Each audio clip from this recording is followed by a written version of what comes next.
안녕하십니까. 고양시장 이재준입니다. 예, 시장님 시간 내주셔서 감사드리고요. 지금 약간 지체가 돼서 좀 핵심적으로 빨리 말씀을 드리겠습니다. 좀 중요한 거는 약간 좀 시간을 갖고 얘기해 주시면 되고요. 약간 단답형으로 빨리 얘기하실 거는 좀 빨리 답변해 주셔도 됩니다.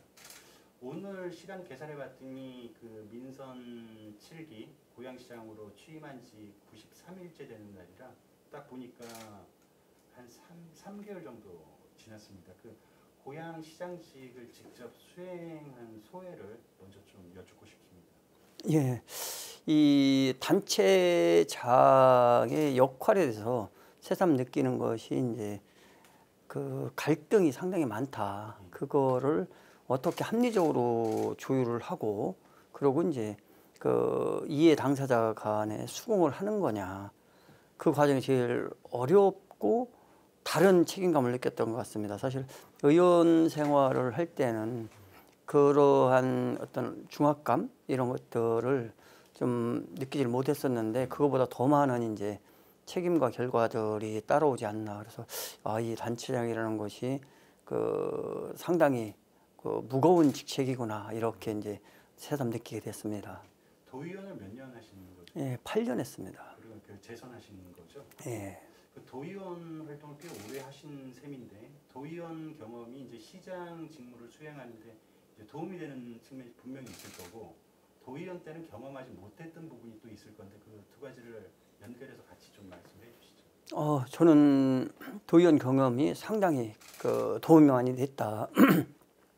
이건 뭐냐면 경기도 전체의 평균을 알고, 그리고 경기도 전체의 이제 어떤 사정이나 이런 것들을 알게 됐고, 그 과정 속에서 이제 고양시는 당연히 모든 자료를 제가 파악하는데 항상 중점이 두어 있었기 때문에 그 정책이나 행정이 결코 낯설지는 않았다. 그래서 그것이 많이 도움이 됐고, 그럼에도 불구하고 이제 도의원 시절과 이제 단체장은 다른 것이 좀 전에 말씀드렸듯이 이제 갈등 조정 문제, 그 다음에 이제 철학의 문제가 이제 많이 따른다. 하나의 예를 들면 이제 도시개발을 할 때 그러면 개발이 맞는 거냐, 보존이 맞는 거냐, 여기에는 상당히 이제 중요한 철학적 고민이나 신념들이 들어가야 되지 않겠냐. 그래서 그런 부분에 대해서 단체장으로서 이게 무거운 자리고 사실상 시민들한테는 정말 중요한 결정을 시민들과 함께 하는 자리구나, 이렇게 느꼈습니다. 약간 꺼려온 질문일 수도 있는데 안 여쭤볼 수가 없는데요. 같은 이제 더불어민주당 출신이긴 하지만 이제 최성 시장이 이례적으로 컷오프 되지 않았습니까? 경선에서.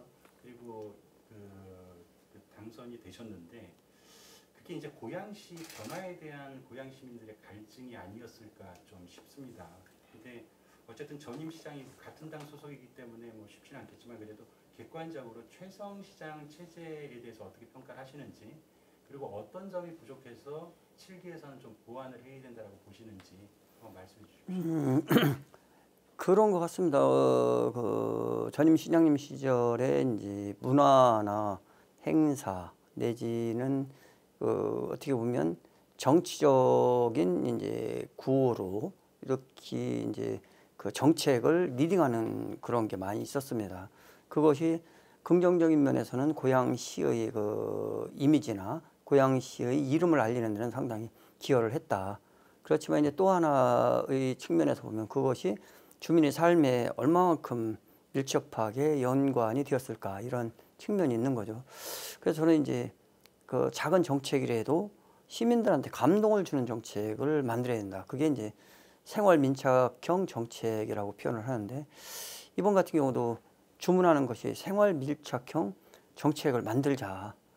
기존에 시행했던 정책 중에서 제일 못한 거, 필요 없는 거 5개를 잘라내면 그러면 새로운 정책이 들어온다, 이렇게 이제 제가 말을 하고 있습니다. 그러면 계속 잘못된 거임에도 불구하고 정책을 계속 가지고 가려고 하는 관습이 있어요. 그 관성을 자제하지 않으면 새로운 걸 받아들일 수가 없어요. 제한된 수요에다가 제한된 또 어떤 보면 재정에다가 여러 문제 때문에. 그래서 민선 7기에는 시민들한테 좀 더 감동을 주고, 또 하나가 이제 원칙에 충실하자. 그래서 환경을 파괴해가면서 개발하는 것보다 환경이 필요한 부분에서는 유지가 돼야 되는 것이고, 그리고 이제 어떤 관점이 저는 이제 사람과 정의로움이라고 표현을 했어요. 그래서 그 정의로운 행정이 됐으면 좋겠다. 그래서 행정이 이런저런 구설에 휘말리거나 원칙을 저버리고 그렇게 하는 것은 옳지 않은 것 같다. 그러니까 정치하면서 항상 느껴야 되는 것들은 반성하고 참여하고 자성하는 그런 자세로 행정이나 정치에 임해야 되는 거 아닌가, 이런 측면에서 보면 지금 말씀하신 그런 부분들에 대한 답이 될 것 같다는 생각을 합니다. 지금 6.13 지방선거 결과가 이제 압도적으로 뭐 전국 전체의 공통인데 압도적으로 이제 더불어민주당에 손을 들어준 결과인데요. 고양시의회도 예외는 아니어서 33명 중에 지금 21명이 이제 민주당이고, 그리고 정의당도 4명. 사실상 굉장히 뭐 여당 자체만으로 봐도 압도적인 수치인데, 이게 협치에서는 굉장히 플러스 효과가 있겠지만 자칫 잘못했을 때는 또 부작용도 있을 텐데, 이러한 정치 지형에 대해서 시장님은 어떻게 생각하시는지? 일단은 문재인 대통령께서 말씀하셨듯이 정말 등골이 서늘하다, 이 말로 대신하면서, 그러면서 이제 책임감을 어떻게 극복할 것이냐. 근데 다행스럽게도 고양시는 이제 어떻게 보면 여당의 독주로 될 수 있잖아요. 그러다 보면 행정이 자칫하면 좀 나태해질 수 있고, 또 어떻게 보면 더불어민주당 차원에서 검증되지 않은 정책들을 이제 할 수도 있겠다. 그렇지만 이제 고양시는 또 다른 장점 하나가 시민사회 진영이 이제 널리 왕성한 활동들을 하고 있어서 충분히 그런 쪽에서도 같이 걸러지고 이런다면 결국 다른 지자체에서 걱정하는 그런 어떤 잘못된 정책, 오류 이런 것들을 최소화시키지 않을까. 그리고 또 의회에 들어오신 의원님들을 보면 3선도 계시고 재선도 계시고 초선도 이렇게 돼서 서로 의원님들 나름대로 자질도 충분하시고, 이 선후배 관계 이런 이제 절차들이 있어서 충분히 자제되고 검증될 거다, 이렇게 생각을 합니다. 그래서 걱정은 많이 안 하는 편입니다. 시민사회단체의 이제 건강한 비판과 견제, 이런 기능이 다른 지역에 비해서 고양시가 굉장히 좀 수준이 높다, 예. 이 말씀이신데, 그렇다면 어쨌든 시정을 펼쳐나가는 데 있어서도 그 견제나 감시의 목소리를 잘 반영하는 게 굉장히 좀 중요한 요소 중에 또 하나겠네요. 예, 그것도 해야 되고, 결국은 이제 저희가 지난번에 무지개연대, 좋은 후보 운동 뭐 이런 식의 과정들을 계속 거쳐왔는데, 그 자체는 정치 권력이 시민 권력을 우선할 수 없다. 결국 겸허히 받아들이는 거 아니야. 그래서 시민과 소통하는 정치가 결국은 고양시에서 무지개연대나 이런 시민사회 진영들이 원했던 것이고, 그것이 지금 보면 각종 위원회 속에 시민사회 활동가들이 들어와 있거든요. 그것이 이제 결국 고양시의 거버넌스 형태를 완성해 나가는 거 아닌가, 이렇게 생각을 합니다. 처음으로 시에서 추경 예산을 감액해서 시의회에 올렸다라고 얘기를 좀 들었습니다. 이건 굉장히 저도 예전에 이제 정치부 기자도 했고 여러 활동들을 했는데 굉장히 이례적인 일인데요. 자체적으로 뭐 예산을 줄여서 이제 올렸던 특별한 이유가 있는지, 그리고 주로 어떤 예산을 좀 삭감을 했는지, 또 하나 이어서 좀 여쭙고 싶은 거는, 그렇다면 6기가 민선 6기 전임 시장 때 좀 약간 방만한 운영을 했다라고 이제 보셨던 건지 좀.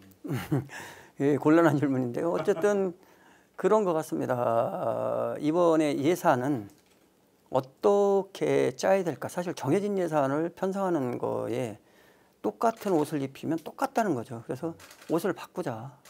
색깔을 다르게 하자. 봄, 여름, 가을, 겨울이 다르듯이 예산의 색깔도 그때그때 달라져야 된다. 그렇다면 지금 필요한 예산이 뭘까? 지금 시민들이 가장 요구를 절실하게 느끼는 예산이 뭘까를 이제 고민하고, 그러면서 이제 예산을 삭감을 한 거죠. 그거에 부합하지 못하거나 내지는 낭비성이거나 중복성이거나, 그러고 이제 어떻게 보면 실현 불가능한 예산을 세워놓고 어쨌든 예산 수립했다라고 하잖아요. 그래서 나중에 불용 예산으로 가는 부분들을 전에 166억을 삭감을 했죠.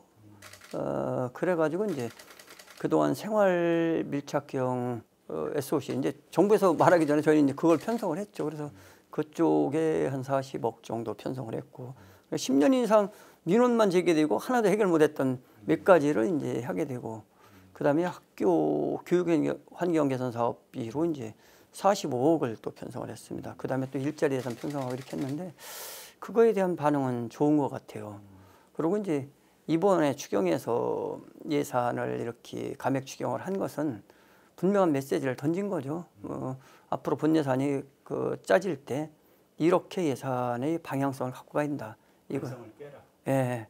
그렇게 이제 어쨌든 행동으로 보여준 거잖아요. 말로 해서 어떻게 할까라고 이제 궁금증을 많이 느낄 텐데 이제 이게 사례가 된 거죠. 시의회 통과가 추경 끝났나요? 지금 다루고 있습니다. 계류 중이에요. 예, 지금 예결위에 시의회 반응은 좀 어떻습니까? 시의회 반응도 좋은 편입니다. 예. 여러분 그동안 사실 의원님들도 다 하고 싶었던 그 지역 예산들이 그 민생 예산으로 들어가서 그 편성에 대해서 또 특히 이제 제일 많은 질문이나 예산 요구를 받는 게 이제 교육 환경이 좀 안 좋다는 거잖아요. 근데 이제 전형적으로 40억을 해서 그 이제 남아 있는 과제가 거의 없습니다. 다 매칭을 했으니 그래서 상당히 좋아하시는 분위기입니다. 민선 7기 시정 슬로건이 평화의 시장 미래의 중심 고향.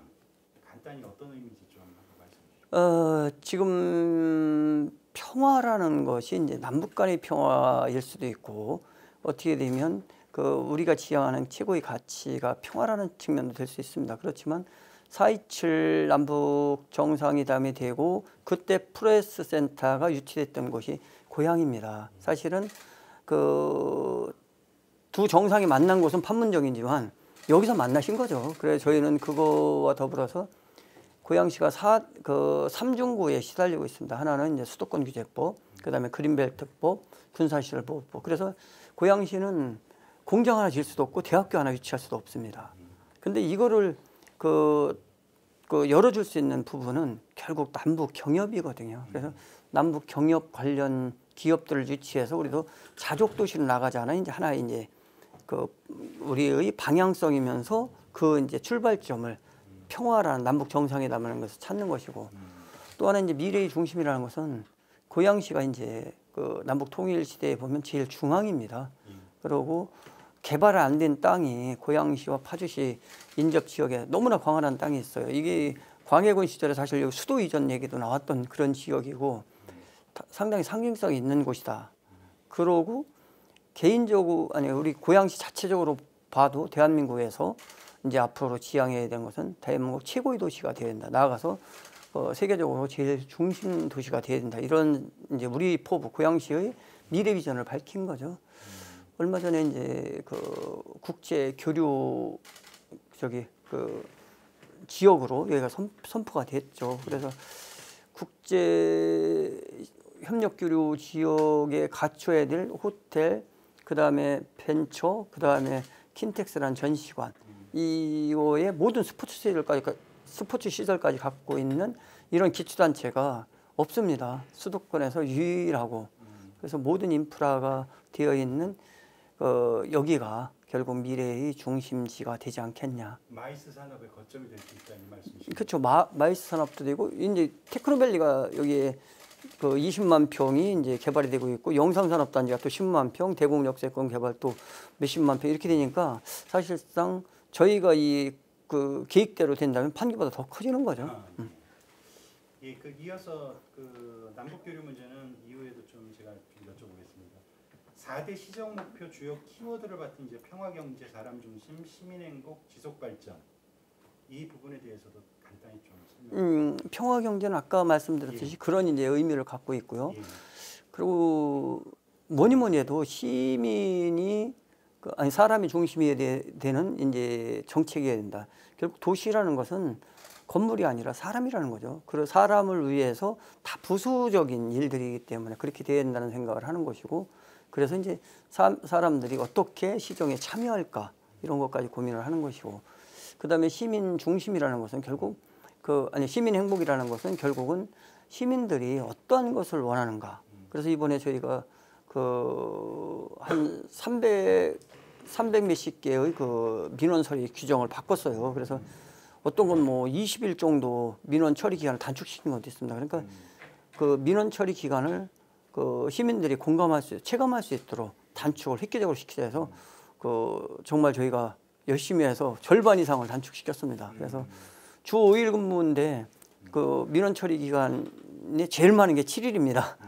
그게 말이 되냐. 그래서 최소한 5일이 하든지 3일이 하든지 그래서 많은 부분이 7일이 걸리던 것을 5일 이내로 그리고 3일 이내로 당겼죠. 그런 식으로 이제 민원 처리 기간을 대폭 당겼고 그런 식으로 주민들한테 다가가자, 시민들한테.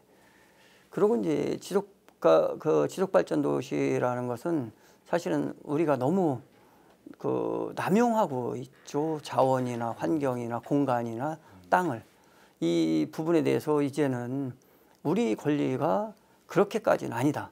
우리는 우리가 꼭 필요한 부분을 사용할 수 있는 권리만 우리한테 주어진 것이지 그 넘어서는 것은 미래 세대에 대한 어떤 책임 전가나 부채를 전가하는 거다. 그래서 그 부분에 대해서 우리가 이제는 각성하고 최소한의 것으로 줄여가자. 그래서 지속 가능 발전 도시를 만들어 나가자. 그러니까 환경과 생태가 어우러지는 도시가 되는 거죠. 자연환경은 어쨌든 미래 세대한테 빌려서 쓰는 그렇죠. 거니까요. 우리만 쓰고 마는 게 아니니까. 그리고 지금 정책을 생활중심 정책을 들었을 때 제가 드는 느낌은 이게 요즘 소위 말하는 소확행 정책이다. 소소하지만 확실한 행복. 그래서 그 부분은 저도 상당히 이제 그 자료 검토하면서 좀 인상적이었습니다. 지난 8월 8일 국회의원회관에서 이제 용인시장, 창원시장, 수원시장에서 이제 100만 규모의 이제 도시 시장들이 모여서 특례식 100만 도시 특례 관련한 주장을 하셨는데 5대 대표 공약 가운데도 하나이긴 합니다. 100만 특례 관련한 조항이 왜 필요하고 소위 특례시가 왜 필요한지 한번 이야기를 해주세요. 저희 행정기구 쪽으로 보면 한 10여 년쯤 됐죠. 10여 년쯤 전에 이제 대도시법이 바뀌었어요. 그래서 50만 이상의 대도시로 이제 해주는 거죠. 그러면서 인허가나 행정 권한이 많이 이양이 됐습니다. 그때는 100만인 도시가 없었어요. 근데 지금 이제 100만인 도시가 4개나 생겨난 거예요. 어떻게 보면 50만의 2배잖아요. 그걸 초과했다면 결국은 우리 100만의 도시에 대한 다른 어떤 형태의 뭔가가 있어야 된다. 그리고 울산시가 광역시로 될 때 인구가 100만이었습니다. 102만이 그랬습니다. 그러니까 그러면 울산이 지금 뭐 120만도 안 돼요. 수원보다 작습니다. 근데 광역시잖아요. 수원은 120만이 넘는데도 아니고. 그러니까 이런 불합리를 어떻게 바꿔볼 거냐. 그렇다면 우리가 광역시로 나가게 되면 사실은 그 지역사회가 갖고 있는 또 다른 문제가 있습니다. 창원시 같은 경우는 경상남도의 3분의 1이에요. 창원시가 빠져나가면 경상남도가 유지가 안 되잖아요. 사실상 경상남도가 분리되는. 그렇죠. 분리되는 거죠. 사실상. 경기도도 마찬가지로 경기도도 수원, 고양, 용인이 빠져나가면 경기도도 껍데기가 돼버리는 거예요. 그래서 저희들이 얘기하는 것은 절충안입니다. 우리 광역 자치단체 안에 있을 테니까 우리한테 필요한 권한만 인정해달라. 이것이 이제 100만 대도시 특례시 지정입니다. 그러니까 이거를 곡해하시는 분들은 빠져나가는 걸로 하세요. 그럼 우리가 광역시로 요구를 했죠. 그렇게 했을 때는 상당히 이제 혼란스럽고 지역적으로 많은 이제 문제들을 이야기할 수 있다. 그래서 이제 저희들은 이성적으로 접근을 하는 거죠. 그래서 이 정도는 충분히 광역자치단체나 국가에서 해줄 수 있는 것이고 해줘야만 된다. 이런 생각을 갖고 있는 겁니다. 하나만 부연해서 여쭤보면 지금 기초단체로 있는 것과 특례시로 있는 거의 대표적인 차이가 어떤 점에서 나는 건가요? 도세로 가져가는 이제 도세 부분에 많은 부분을 이제 기초단체로 이양을 하는 거죠. 그 대신에 이제 교부 재정의 독립성. 재정이 도세로 갔던 거를 기초단체로 많이 이양이 되는 거죠, 권한이. 그러고 이제 지금까지 이제 배분 비율에 있어서 더 많은 걸 주게 되고, 또 하나가 이제 도시 개발권이나 어떤 복지 정책 이런 부분들을 독자적으로 할 수가 있는 거죠. 지금은 우리가 이제 몇만 평 이상이면 전부 다 그 도의 승인을 받아야 돼요, 개발 계획이. 근데 이제 도의 시각으로 보면 도 전체의 균형을 맞춰야 됩니다. 그러다 보면 그 저희들한테는 필요해도 도 전체 입장에서 이거는 잘못 좀 문제가 있다 싶으면 부결시키잖아요. 그렇지만 우리 지역은 그러면 그 전체란 속에서 너무 그 제약을 받는 거 아니냐. 그래서 우리도 그 도의 권한을 침범하지는 않을 테니까 그 범위 속에서 우리한테 독자성을 많이 인정을 해달라, 이런 거죠, 뭐. 그러니까 뭐 간단히 설명을 드리면 이전에는 맞았던 옷인데 지금은 안 맞는 거죠. 맞는 옷을 달라, 이 얘기신 거죠. 그렇죠. 35,000의 그 기초단체와 105만, 120만의 기초단체가 똑같은 옷을 입고 있는 거예요. 그래서 안 맞으니까 이제는 그 우리가 이제 중학교 때 교복을 입다가 보면 3년 입으면 이제 고등학교 때는 바꿔줘야 되잖아요. 근데 고등학교 때까지 그걸 입으라 그러면 말이 안 되는 거라. 그래서 이제는 우리가 몸이 너무 커서 중학교 때 입던 옷이 안 맞으니까 옷을 바꿔달라는 거죠. 어차피 그 뭐 포인트는 재정과 권한의 이양. 맞습니다. 문제겠네요. 그리고 이재명 경기도지사가 100만 특례시에 대해서 최근에 이제 좀 부정적인 입장을 좀 피력했습니다. 뭐 내용은 이제 지방자치 분권이 제대로 안 된 상태에서 특례시가 만들어지면 다른 시군 지역 주민들은 완전히 엉망이 될 것이다.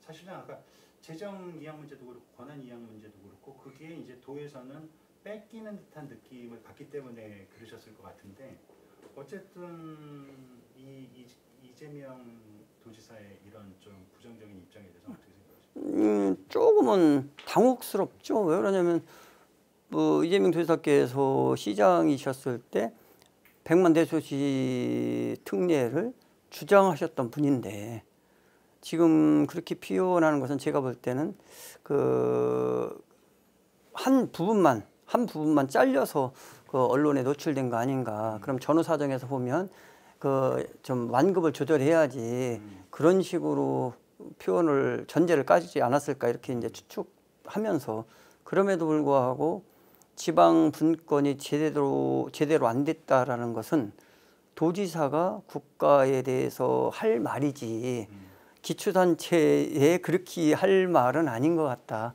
중앙정부 해야 될 얘기. 예. 그래서 그런 부분에 제가 이제 그 스토리 전체를 듣질 못해서 그런 부분이 있습니다. 그렇지만 어쨌든 지방자치, 특히 이제 100만 이상의 도시들은 충분히 자치 역량이 있고, 그리고 걱정 안 하셔도 된다. 그리고 이건 뭐 도지사께만 말씀드린 게 아니라 중앙 정부도 그 너무 걱정하지 마셔라.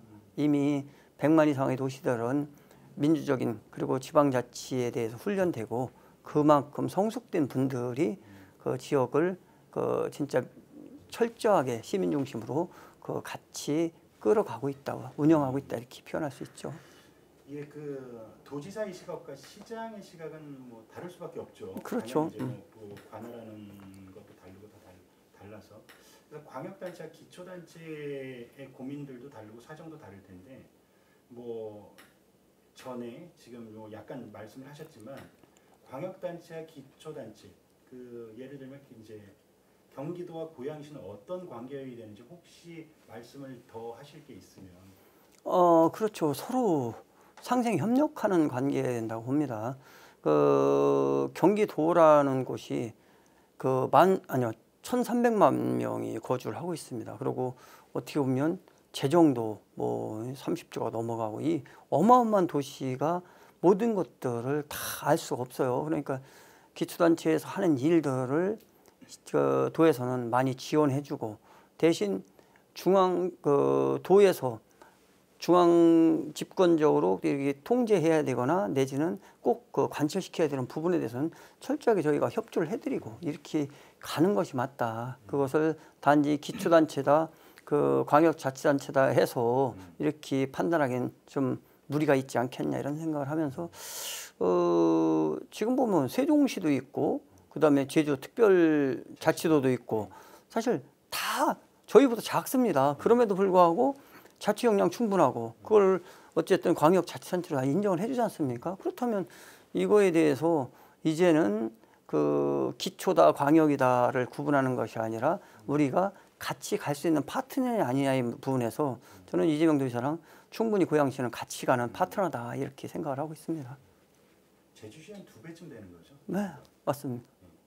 같은 100만 도시라고 해도 어쨌든 사정이 제각각인데 특히 이제 재정 상황에서 4대 100만 도시 중에 고양이 좀 재정 상황이 좀 더 열악한 맞습니다. 사실이죠. 예.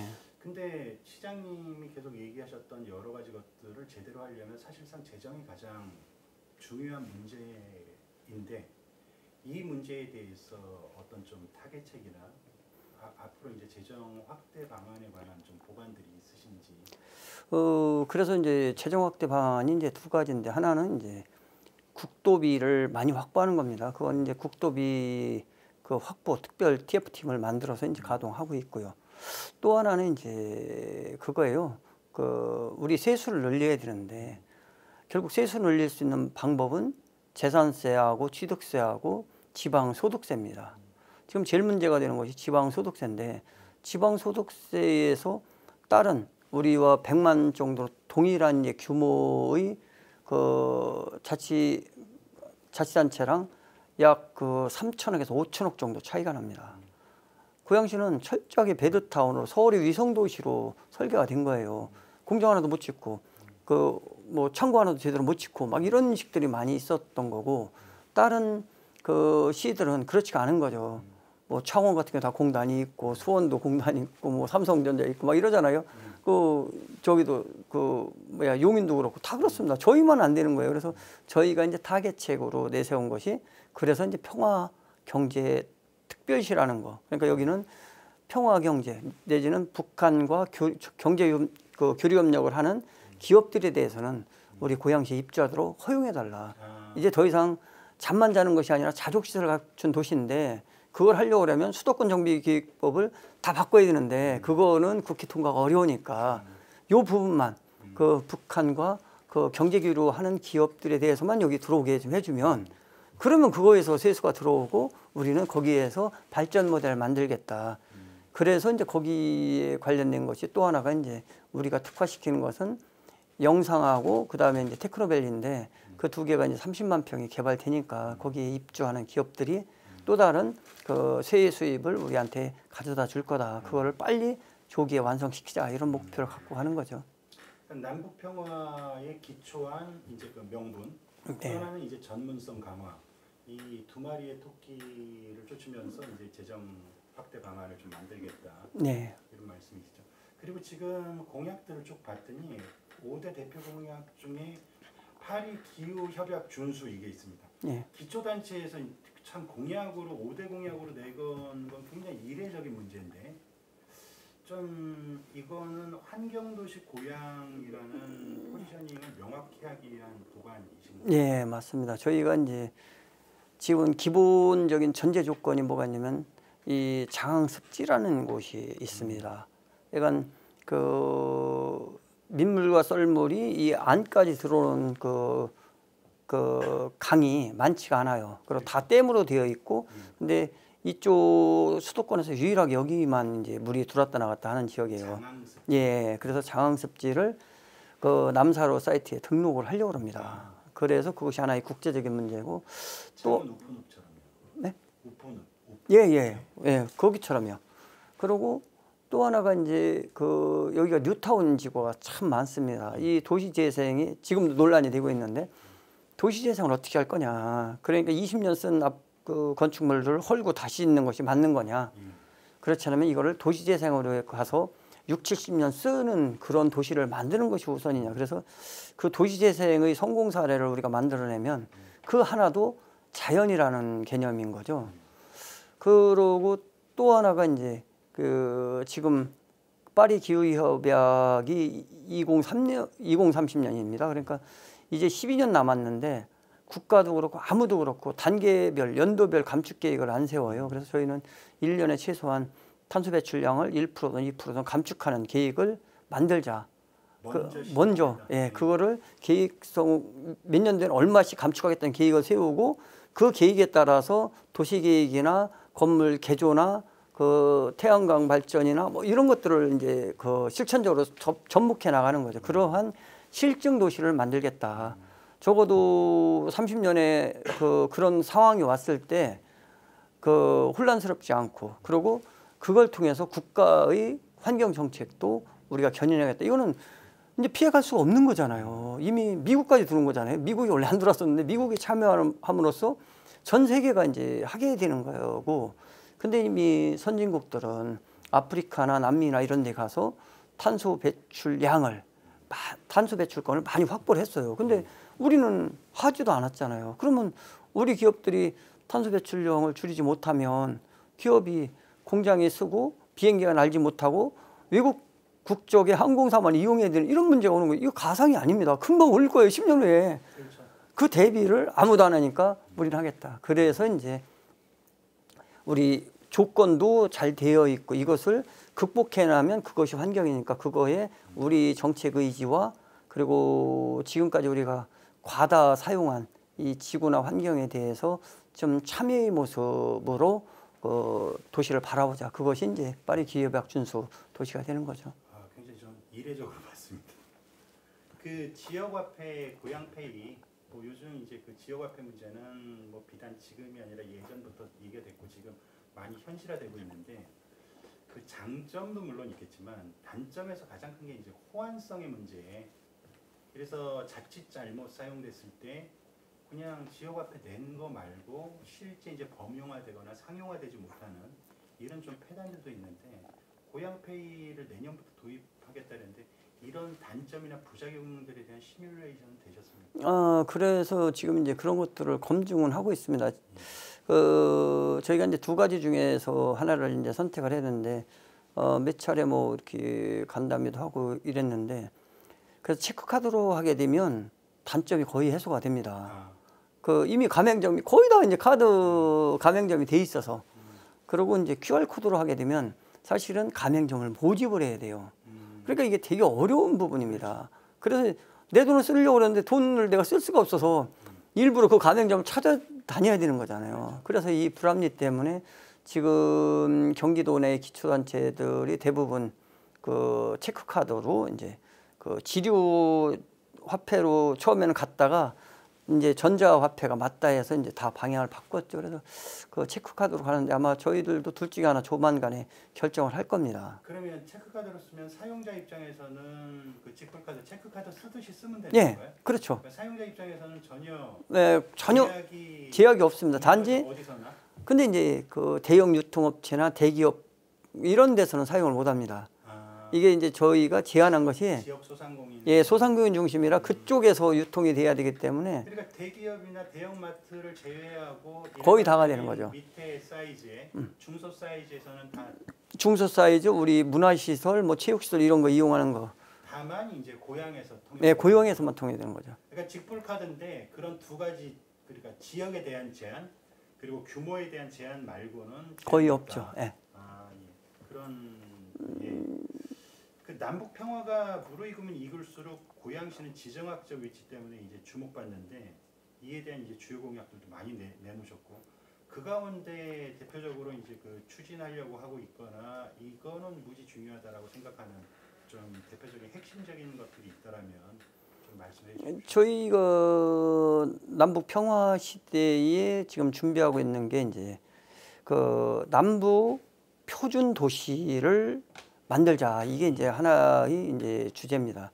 표준 도시라는 것이 뭐냐면 예를 들어서 이제 신호등을 해요. 교통 신호등을 했는데 신호등이 다 다릅니다. 북한하고 우리랑. 그리고 직진 갔다가 이제 좌회전 신호가 들어야 되는데 이제 저쪽은 직진 갔다가 빨간 신호가 들어오게 되면 체계가 다르잖아요. 교류가 되면 차를 끌고 왔다 갔다 해야 되는데 그러면 다 외워야 되잖아요. 그리고 이제 우리가 보면 도로 다리에 연결될 때 밖으로 나가서 램프로 이렇게 연결되잖아요.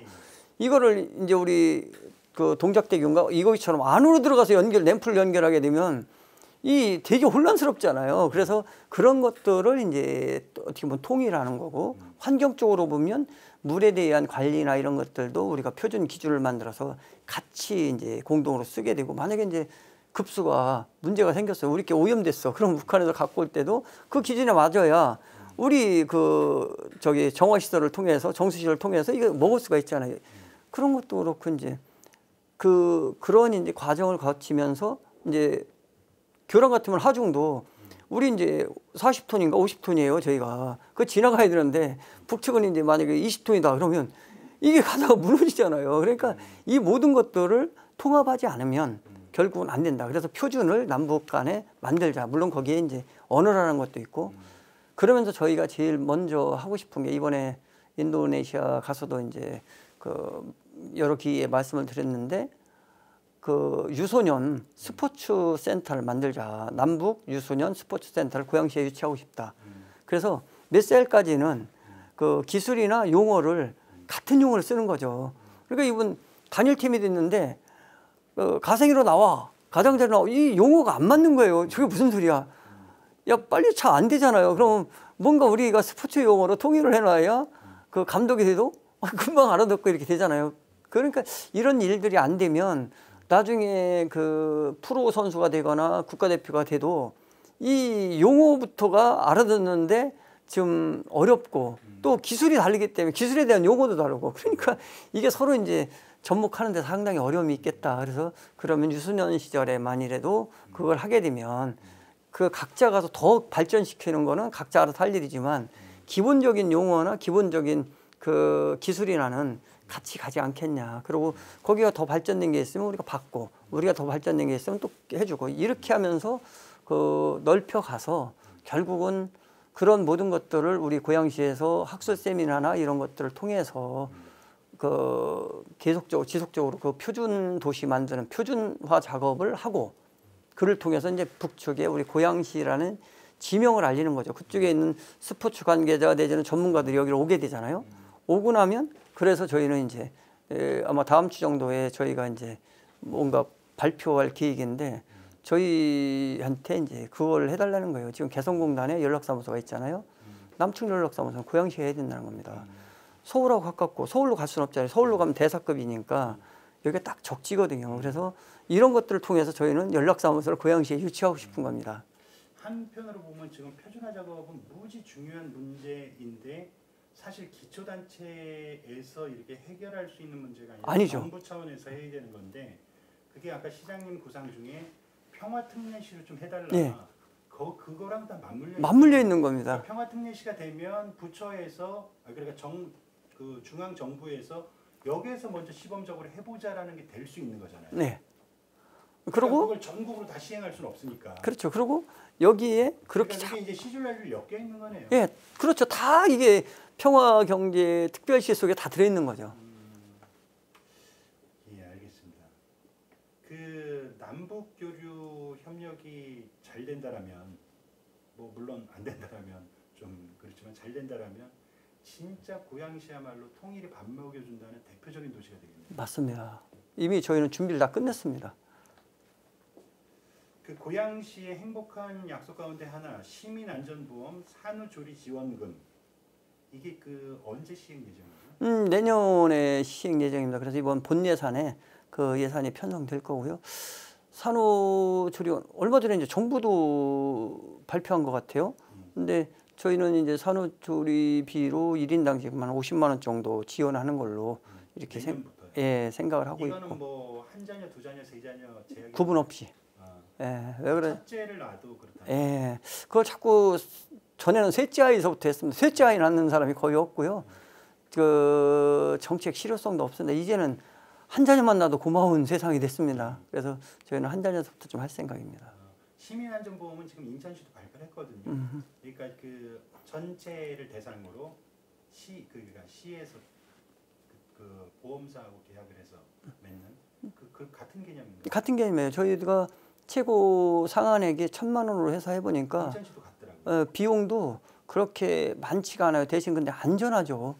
그 만약에 눈 올 때 미끄러져서 했다 그러면 그것이 이제 누구의 책임냐가 있는데 그 아무도 책임이 아니면 저희들이 눈을 잘못 치웠다든지 뭐 이러면 이제 그 사회보험으로도 할 수 있고 또 이제 뭐 우리 그 서비스업에 종사하시다가 사회 서비스 분야에서 뭐 이렇게 했을 때도 그런 것도 다 혜택을 받을 수 있고 그렇습니다. 예산이 많이 들진 않나요? 아, 그거 보험은 예산은 그렇게 많이 안 들어요. 산후조리원은 예산이 많이 듭니다. 예, 산후조리원은 많이 드는데 보험은 많이 네. 든다는 거죠. 그 주민 중심의 뉴타운 해결 방안도 이제 행복한 그 고향 행복한 영역 네. 중에 하나인데 이거 뉴타운 전면 재검토를 하겠다. 그리고 이제 직권 해제까지 좀 염두에 두겠다. 이게 엄청난 갈등 요소 아닙니까? 지금 그렇습니다. 엄청난 난제 중에 난제인데 고양시의 여러 이제 갈등 요소 중에 해결하기 가장 어려운 문제 중에 거의 5손가락 안에 꼽힐 텐데 이 문제에 대해서 그 발표하고 난 다음에 반발이 좀 있는데 이 원칙에 대해서는 변함이 없습니까? 아, 그거는 원칙에 대해서는 변함이 없고 행정은 그런 거 하는 것이 행정이라고 생각을 합니다. 지금 이미 10년, 12년이 지났어요. 뉴타운 지정이 된 지. 근데 첫 삽도 못 떴고 아직도 그 사실상 뉴타운을 해야 될지 안 해야 될지 주민들 간에 찬반이 오고 가고 있습니다. 그렇다면 이제 재검토해야 된다는 거예요. 하더라도 다시 한번 실제 비용을 정확하게 산출해보고 사업성이 얼마만큼 있는데 어떻게 하는 것이 옳은지를 다시 한번 물어야 될 때가 됐는데 10년 전에 정책 결정을 했으니까 계속 해야 된다는 논리만 갖고 지금 추진을 하는데 저희가 그 해서 사업성이 정말 높거나 이런 지역들은 저희가 뭐 막을 이유가 없습니다. 그렇지만 사업성이 없는 지역들에 대해서는 저희가 해보니까 사업성이 이렇게밖에 안 나왔다. 본인들한테 이제 다 등기우편으로 보내드리고 그리고 의사를 다시 물을 겁니다. 그래서 본인들이 이제 저희 조례에 보면 30% 이상 그 반대를 하게 되면 반대에 대해서 저희가 다시 한번 결정을 하는 게 그 장치상 되어 있어요. 그리고 50% 이상이면 무조건 그냥 해제가 되는 거고. 그러니까 30%하고 50%의 갭입니다. 그 부분에 대해서 그렇다면 시가 어떻게 할까? 그래서 비례율이나 이것이 너무 낮게 나와 사업성이 없다고 판단하면 그런 부분들에 대해서는 저희가 직권해제를 통해서 과정이 무지 험난할 텐데요. 험난하죠. 근데 그것이 지금 우리가 10년 동안 잘못해놓은 정책에 대한 반성입니다. 이 상태로 10년 동안 집을 방치했을 경우 앞으로 또 10년을 방치했을 경우 집이 살 수 있는 집이 아닌 거죠.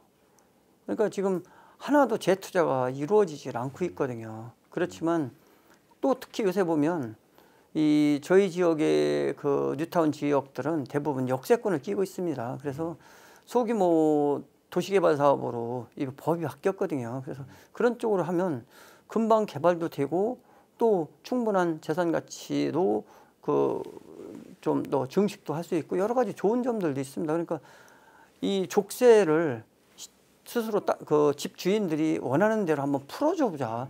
다시 한번 그 방법이 더 좋은 방법이 있다면 그걸 선택할 수 있는 그 선택의 폭을 주자는 거죠. 방치하는 게 최악이다. 최악이죠. 그리고 10년간 방치됐는데 더 이상 방치하면 안 된다. 네. 이런 말씀이시고 그 연장선에서 물론 그것만의 문제는 아니지만 그걸 포함한 연장선에서 갈등 조정 전문가 제도를 도입하겠다는 말씀이신 거죠. 그걸 시스템화하겠다. 네. 지금도 갈등 조정 전문가는 주로 대표적으로 활동하는 영역들이 이제 아까 같은 뉴타운 같은 부동산도 있지만 어떤 영역들이 있습니까? 그런 거하고 이제 어떤 개발과 개발 지역에 대해서 이제 찬반이 하거나 또 어떤 그 사안에 대해서 어떤 조례나 정책에 대해서도 계속 찬반들이 나오거든요. 그럴 때마다 그 갈등들이 있는데 그 현장에서 사전에 미리 의견도 듣고 그렇게 해서 조율을 해서 그 중재를 할 수 있으면 제일 좋은 거잖아요. 그러니까 굉장히 그럼에도 불구하고 굉장히 크고 중요한 사안 같은 경우는 이제 갈등 조정 전문가 플러스 알파 공론화 과정들도 필수입니다. 그렇죠. 그래서 사실상 그 공론화가 상당히 중요한데 그거를 정말 그 신뢰를 좀 해주면 좋은데 거기에서 결정된 거를 어떻게 보면 정말 정책으로 수용을 해서 이렇게 따라주는 것보다는 또 그거에 대한 찬반이 있어서 그래서 참 많이 어렵습니다. 그래서 이것이 어떻게 보면 지역에서 집단화돼서 갈등이 그 노출되기 전에 갈등조정관이 그런 문제가 있는 지역들을 사전에 가서 이해관계자들 조율을 해주면 가급적 이제 그 인체로 비유하자면 병이 걸린 다음에 치료하지 말고 걸리기 전에 징후를 보고 사전 예방을 하는 게 훨씬 비용이 싸고 건강한 몸 유지에 좋다. 예, 맞습니다. 그러니까 갈등 조정 전문가가 갈등이 생긴 다음에도 개입하지만 갈등의 징후가 있어도 관리를 한다. 예, 이런 포괄적인 의미라는 거죠. 예, 맞습니다. 그 제가 고양시 사정에는 밟지 않지만 자료를 검토하다 보니까 이제 대곡 역세권 개발 이것도 아까 시장님이 좀 그 메모드한 그 사업으로 말씀을 하셨는데 여기서 계획을 수정해서 아파트 비율을 이제 낮추려고 한다. 85%에서 60%로 낮추나요? 어쨌든 예, 일단 대공역세권은 그 사실상은 주거 지역보다는 예. 그 다른 유통이나 산업 쪽이 더 맞다. 그거는 그 지역이 갖고 있는 지형상 특색으로 봐도 철도가 2개가 지나가고 도로가 고속도로 하나 중앙로 하나 이렇게 지나가면서 5, 6개 지역으로 이렇게 그 단절되어 있어요. 그것을 하나로 엮기가 상당히 어려운 지역입니다. 그래서 주거 지역보다는 그러면 그 특색에 맞게끔 그런 단지별로 해서 이게 산업지구처럼 그것이 이제 어떻게 보면 저희는 그 4차 산업 그 어떤 유통 내지는 4차 산업 지원 내지는 그 영상 이런 것까지 다 포함하는 그런 쪽으로 가자. 이것이 하나고 또 하나가 이제 중소기업들도 좀 들어와서 있었으면 좋겠다. 그래서 중소기업들이 제일 어려움을 겪고 있는 뭐 공유 공장 같은 것도 같이 들어갔으면 좋겠다. 그 다음에 이제 그 여기가 철도가 다 지나가니까 사실은 철도가 물류라고 하면 자꾸 이제 그 화물차 들어오는 것만 생각을 하는데 사람 다니는 것도 어쨌든 그 크다란 범위 속에서 물류로 포함되는데 여기다 호텔도 짓고 여기가 사람들이 서로 만나고 가는 곳으로 했으면 좋겠다 이런 생각들. 하나는 이제 그 남북 교류가 활성화됐을 때에 또 다른 쓰임새가 또 있을 수 그렇죠. 있는 거죠. 예, 그래서 그런 쪽으로 설계를 변경해서 대신에 여기 이 산업 단지나 이런 거 개발하면 적자거든요. 그 수익을 맞추기 위해서는 그 조금 더 확대를 해서라도 그런 비용들은 주거 쪽에서 이렇게 충당하면 되지 않겠냐 이런 이제 제안을 하는 거죠. 주거에선 아파트를 지으면서 나온 개발 이익을 갖고 이제 그 보완을 해서 그러려면 이제 규모를 약간 좀 키우고 아파트 비율을 좀 낮춰서 산업성을 부각하고 예, 있겠다. 예. 이거에 대해서 고향 시민들이나 반응들은 좀 어떻습니까? 다 그런 쪽으로 하기를 원하죠. 예. 근데 추진하는데 큰 문제가 없겠네요. 추진하는 데 문제가 없는데 그 단절된 도로망을 하나로 연결하는 게 거의 1조라는 예산이 들어간답니다. 그러니까 이게 그래서 이제 이걸 할 수가 없어서 결국은 찬성을 하는데 그거는 국토비가 필수일 거 아닙니까? 필수죠. 근데 여기 출제자들이 누구냐면 고양시 철도청 경기도시공사입니다. 그래서 어쨌든 3자가 잘 협의해서 서로가 그 고양시에 이익이 되는 방향으로 많이들 양보를 해야 될 것 같고. 이게 민자로도 어려운 거죠, 당연히. 이건 민자가 아닙니다. 그렇죠. 예. 그렇게 할 수가 없는 거죠. 예. 예, 알겠습니다. 그 지난 2016년 서울 금천구 독산 4동에서 첫 민간인 동장을 선출했고 공교롭게 제가 아는 선배 황성현이라는 사람이 이제 그 동장을 2년 동안 했고 그래서 저도 관심 있게 봤는데 상당한 성과는 있었습니다. 물론 초기에 이제 약간 시행착오도 있긴 했는데 좋은 평가를 받았는데 고양시에서도 지금 동장 직접 선출제를 도입하겠다. 지금 도입을 하셨나요? 아니죠. 이제 그 조례도 만들고 다 법제도를 정비해야 되는 거죠. 예. 의회 쪽은 긍정적인 반응인가요? 의회 쪽은 아직 그 구체적으로 얘기는 뭐 나눠보지는 않았습니다. 근데 그 제가 시장 선거에서 공약을 했고 또 저희 당 의원님들이 많기 때문에 의회에서 서로 설득하거나 이런 부분은 가능하지 않을까 이렇게 생각을 하고요. 직선제만 어떻게 되는 건가요? 그 공무원이 아닌 민간인도 동장이 그렇죠. 공무원이나 민간이나 다 그 참여를 해서 이렇게 해서 이제 선출할 수도 있는데 그 결국은 그런 겁니다. 이 전문 영역들이 이제 공공에 많이 들어오잖아요. 개방직으로. 어떻게 보면 동장이라는 직함도 그런 식으로 한 부분을 열어보자. 그것이 행정에 좀 다른 혁신의 그 바람을 가져오지 않을까 그런 생각을 하는 거죠. 외람되지만 서울에서도 금천구 말고 서너구가 이 그 민간인 동장을 추진했다가 다 실패했죠. 무산이 됐거든요. 아시죠? 예. 그리고 사실상 공무원들은 이 문제가 굉장히 안 민감한 좋아하죠. 예. 최종적으로 이제 동장까지 가는, 그러니까 밑에서부터 출발했던 공무원들이 그게 어떻게 보면 약간 로망일 수도 있는 건데, 그리고 마무리를 동장으로 했다라고 하면 아 내가 교장 선생님으로 퇴임을 했어 아니면 평교사로 퇴임해서 이런 것처럼 뭔가 레벨이 이제 좀 다른 문제이기 때문에 굉장히 민감한 문제로 알고 있거든요. 좀 공무원들 반발이 만만치 않을 텐데요. 그건 뭐 설득해 나가야 될 부분 같고 그런 거죠. 결국은 이제 그 사무관이라는 자리가 많지가 않습니다. 그렇죠. 그런 거 하나를 이제 민간에 저기를 하는 건데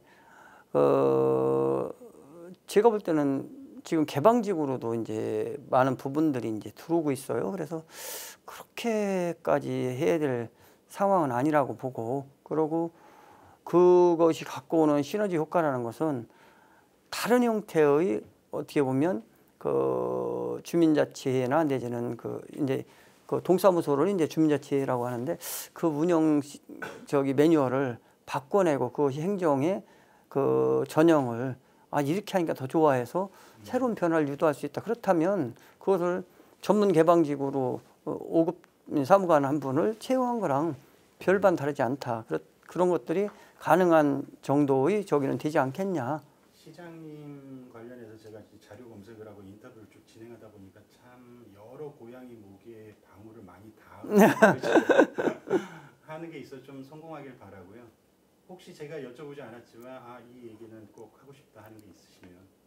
예, 저는 이제 기본적으로 그런 생각 갖고 있습니다. 그동안 우리가 멈춤 없이 달려왔던 이 어떤 성장이나 발전, 그리고 우리가 옳다라고 느꼈던 모든 것들에 대해서 한 번쯤은 이제 돌아봐야 될 때가 되지 않았느냐. 그렇게 쉼없이 달려오는 과정 속에서 우리는 정말 오류가 없었는지, 그리고 이것이 정말 나한테 부여된 당연한 내 권리였었는지, 그것이 다른 사람들한테 어떤 불이익과 불편함을 주진 않았는지, 이런 것들을 한번 돌아보는 그 성찰의 그 시기가 이제 도래하지 않았는가. 그래서 저는 지금이 그 시점이다 이렇게 생각합니다. 고도 성장기가 멈췄고 이제 개발이나 성장 발전으로 모든 것들을 설득할 수 없는 이런 시기가 왔거든요. 그래서 그 부분에 대해서 이제는 우리도 인정하고 그에 대한 대비, 그에 대한 도시 전략도 세워야 되지 않겠냐 이렇게 생각을 합니다. 그 부분에 대해서 아마 저뿐이 아니라 많은 분들이 또 많은 정치 지도자들께서 고민하는 거 아닌가. 그래서 한 시대를 같이 살면서 서로의 고민들이 더 좋은 성숙된 지방자치 고양시로 거듭났으면 좋겠다는 이런 말씀을 드리겠습니다. 고맙습니다. 그리고 마지막으로 이제 103만인가요 지금? 105만입니다. 105만 고양 시민들한테도 한 말씀 해주십시오. 네, 고양시 하면 성장으로만 대변됐습니다. 누구를 위한 성장인지, 누구에게 득이 되는 건지, 이제 저는 철저하게 105만 고양 시민, 고양시에 사는 시민 중심으로 생각하고 정책을 펼치겠습니다. 그분들이, 여기 사는 분들이 행복한 것, 그것이 행복한 고양시의 다른 모습이라 저는 이렇게 생각합니다. 항상 돌봐주셔서, 그리고 또 지원해 주셔서 고맙다는 말씀도 같이 드립니다. 오랜 시간 고맙습니다. 예, 고맙습니다.